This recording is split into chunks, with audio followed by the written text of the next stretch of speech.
No One Knew the Burden, Part 35 by Dr. Judith Ogweno.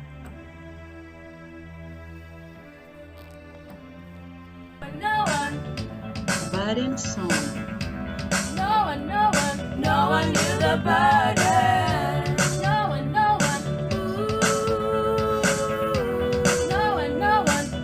knew the burden. Then she cut it in half. Do you wanna know?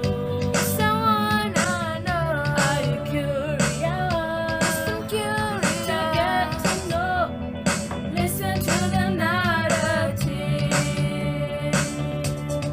To the narrative. I really wanna know how the story, how it's going. To get to know, listen to the narrative. Listen to the narrative.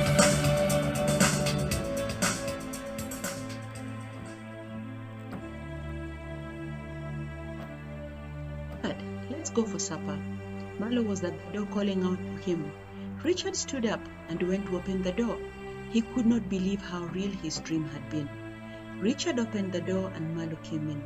Dad, you're really sweating. Are you unwell? He inquired concernedly.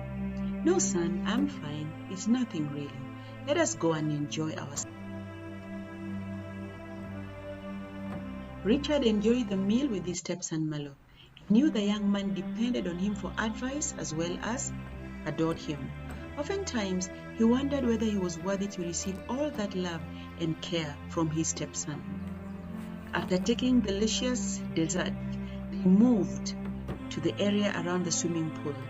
A group of traditional dancers were giving out their best performances. They were from the Kenyan coastal region. Dad, Mia, I hope we shall be able to visit the coastal region before I go back, Marlo said. I really appreciate your work in my life. Yes, son, it will be a great idea. Can you imagine? I had a dream that you took me to the coast. Anyway, for how long will you be around in Kenya? Richard inquired, still wondering about his dream that had been so real. The next 2 weeks, responded Marlo. Just then, Maximo arrived to also enjoy the entertainment by the pool. Hello, gentlemen. May I join you? I can see you are enjoying yourselves, said Maximo excitedly. The two men were very happy to welcome him to their table. He made as if to sit down, then he remembered he had forgotten his cell phone on the dining hall table. He excused himself. Shortly, Richard and Marlo agreed that the day had been long and they needed to retire to bed earlier, so they left for their...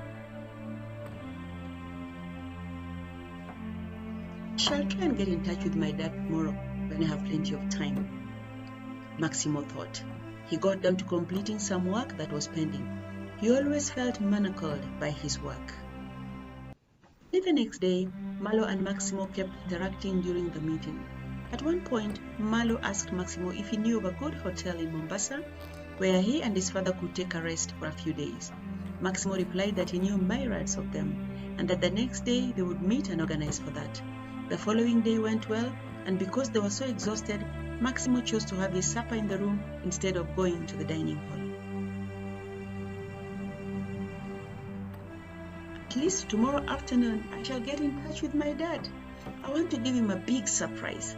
The idea made him smile at the mirror. Friday was a beehive of activity, and around midday, Maximo called his mother only to be told that she was being attended to by a doctor. My mother is unwell. Sorry, I have to fly back earlier than planned, Maximo told Marlo as he was leaving for the airport to catch the flight. They exchanged telephone numbers and he agreed he would arrange for the accommodation as soon as he has attended to his mother. Maximo left disappointed that he had not found time to call his father, but he knew soon an appropriate day would come. So as soon as he landed, he went home to see his mother, only to find that it was just a false alarm. The mother had got her leg hurt as she was doing her daily physical exercises. The driver had rushed her to hospital and the doctor had said she had soft tissue injuries. There was nothing serious. Coincidentally, Maximo had called his mother and when the driver who had her phone responded that she was seeing a doctor, Maximo concluded that it must have been a terrible accident. When he found his mother safe and doing well, he relaxed. He decided to call Malo. They discussed the arrangement for the following day. Since he was free, he went around a few hotels and settled for the one by the beach, Rowager Hotel. He wanted his new friends to enjoy their stay at the coast. He loved the way the hotel had used origami to beautify its premises in addition to the topiary. At 4 o'clock in the evening, he offered to pick them up and drop them at the hotel. They were really appreciative and promised to be in touch during their stay at the coast. Richard and Malo had a time to catch up on their lives. After dinner, they chose to sit by the beach to enjoy the hushed sounds of the waves. Richard was looking through his notebook for some notes he had wanted to read to Malo to encourage him to continue pursuing his dream as an international journalist. A passport-size photo fell out of the book. Malo bent down to pick it and screamed, "It is Becha! Oh, Dad, where did this girl disappear to?" Malo was so interested in finding out what had happened to Becha.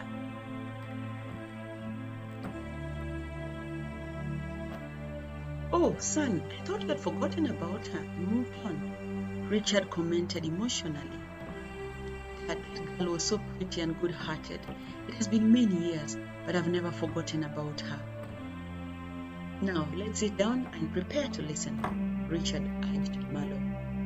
"Dad, you're scaring me. What is it?" Malo responded, looking scared. "Malo, I'll cut to the chase. Becha is your stepsister." "What?" asked Malo, his eyes almost popping out of their sockets. Richard decided to tell Malo what had transpired thus far. He started with his meeting Becha at the conference and how they reconciled after a difficult time. They spoke long into the night with Malo asking questions almost after every sentence. After all, he was a journalist. Malo wanted to know every detail. Richard took out some photos he had taken with Becha and her family when he visited Australia. Malo recalled the conversations with Becha and remembered the painful memory of her family she could not bring herself to talk about.